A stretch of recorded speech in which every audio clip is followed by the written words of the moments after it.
There are moments when a parent's worst fear stops being an abstract possibility and becomes a sudden, unbearable reality. A pill pressed to look like a familiar prescription, a teenager laughing with friends one moment and clutching for breath the next. This is not the risky dalliance of a past generation. It is a new, modern danger. Counterfeit pills laced with fentanyl, hidden in plain sight, turning curiosity into catastrophe. For decades, warnings about teenage drug use were framed as a lesson in choices experiments that might lead to addiction, detours from promising futures. Parents were told to lecture, to lay down firm rules, to wait for consequences to teach the lesson. That approach assumed intent. It assumed someone knowingly crossed a line. Today, that assumption can be deadly. Pills that look like legitimate medications or familiar party drugs are being manufactured to contain fentanyl in doses small enough to be invisible but large enough to kill. A single contaminated tablet can cause rapid respiratory failure, and the person who swallowed it may have had no idea anything was wrong until it's almost too late. Understanding this shift changes everything we do. The conversation must move from moralizing to mobilizing. It must prioritize immediate safety over punishment. If a loved one appears unresponsive, pale, or difficult to wake, or shows pinpoint pupils and slowed breathing, treat it not as rebellious behavior, but as a medical emergency. Delay is not a teaching moment. Delay is a risk multiplier. The first step is recognition. Signs of opioid overdose can be subtle at the start.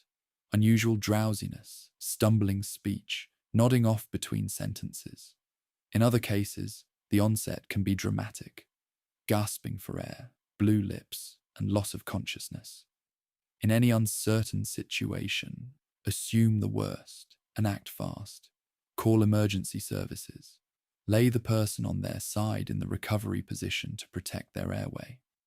If you have naloxone available, administer it immediately and follow the instructions.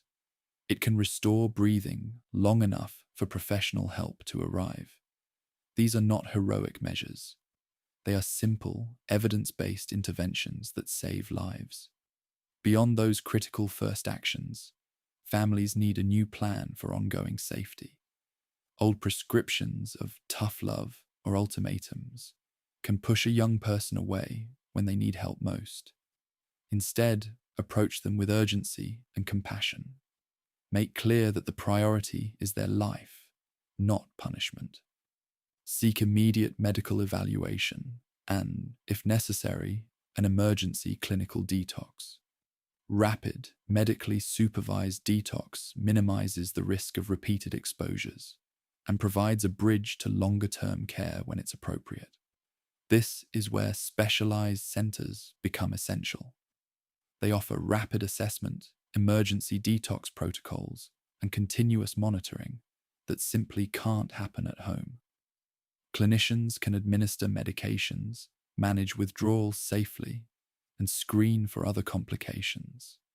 They provide a controlled environment where immediate threats are neutralized, and the next steps, counseling, family support, and rehabilitation planning, can begin with a focus on recovery rather than blame. Parents and families must be equipped with both knowledge and resources. Know the signs of overdose. Keep naloxone accessible and learn how to use it.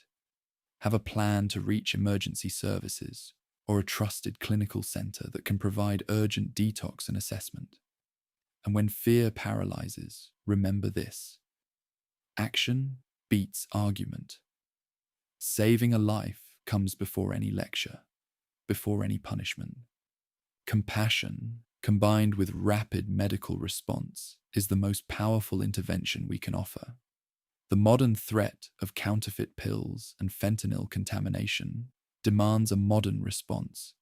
It means replacing reprimand with rescue, moralizing with medical care. If you ever face this emergency, act quickly.